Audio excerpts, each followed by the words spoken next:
Yes! Yes! Yes! Yes! Yes! My granny called, she said, Travis, you work too hard. I'm worried you forget about it.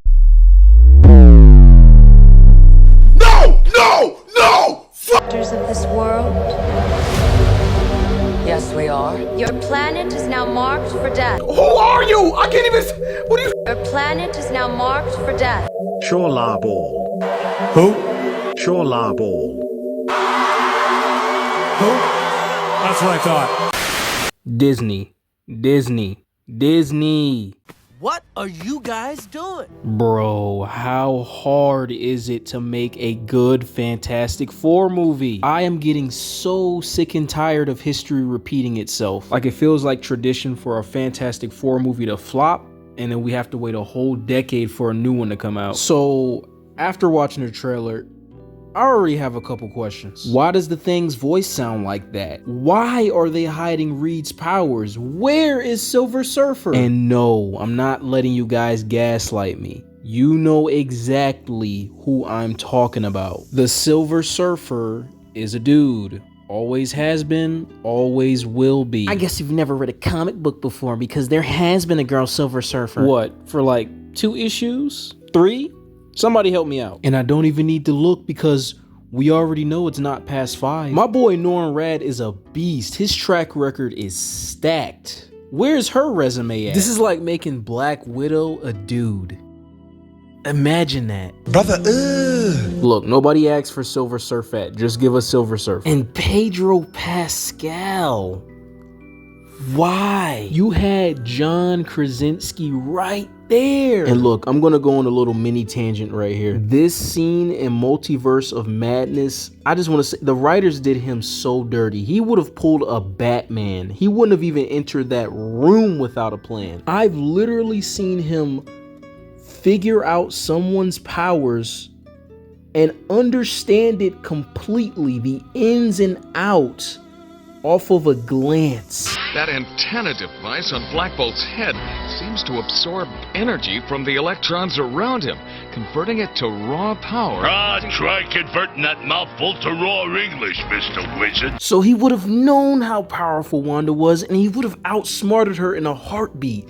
I can't stand this. Not only that, they had him reveal Black Bolt's weakness. Like, bro, it's just the writers trying to make him look incompetent. They just forced him to look incompetent, making choices that he would never make. But I digress. Look, John Krasinski wasted. I mean, I'm willing to give Pedro Pascal a chance, but it's just not a good casting. I'm sorry. Also, again, notice how they're hiding his powers. It's almost like Marvel is embarrassed of their own characters. I mean, I guess it is true that Stretchy powers do look goofy, but they're his powers. What are you gonna do?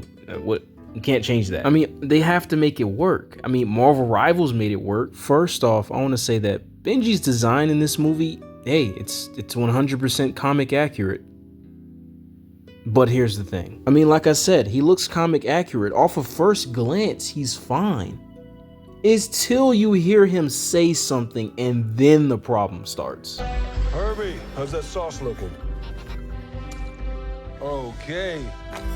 That is fantastic. Like, what happened to... Who needs 4 when you've got 1 like me? Like, the voice is the only thing holding him back. And then lastly, the Storm siblings. What like, why did you guys change them? So apparently the actor that's playing Johnny Storm in this movie spoke up about him changing the character of Johnny Storm. He's a man that leads with a lot of bravado, which can be an affront sometimes, but also he's funny, Quinn said of Johnny.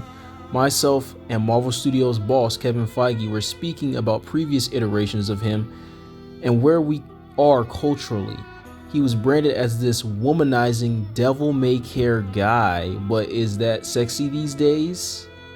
I don't think so.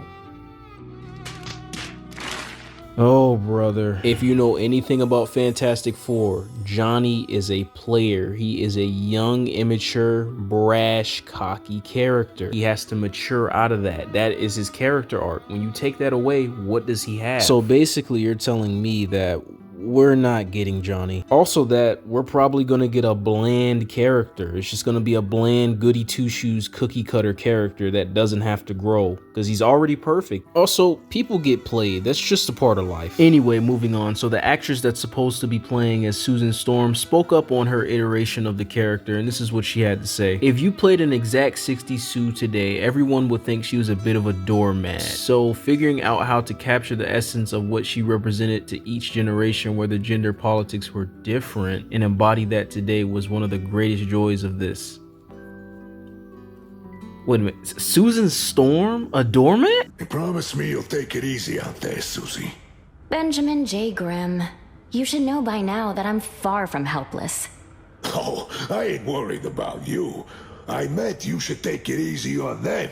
So we're just gonna ignore the fact that as time progressed, she became one of the most overpowered characters in Marvel history. Trust me, nobody is sleeping on Susan Storm. Look, if you don't want to play as the 60s version, there are other versions you can play as instead of just completely changing the character. Jessica Alba did a great job as Susan Storm and she wasn't a pushover at all. Ay, what is she talking about? Yeah, I'm willing to give this movie a chance, but it just seems like as the days go by, the movie just gets safer and more boring and whack.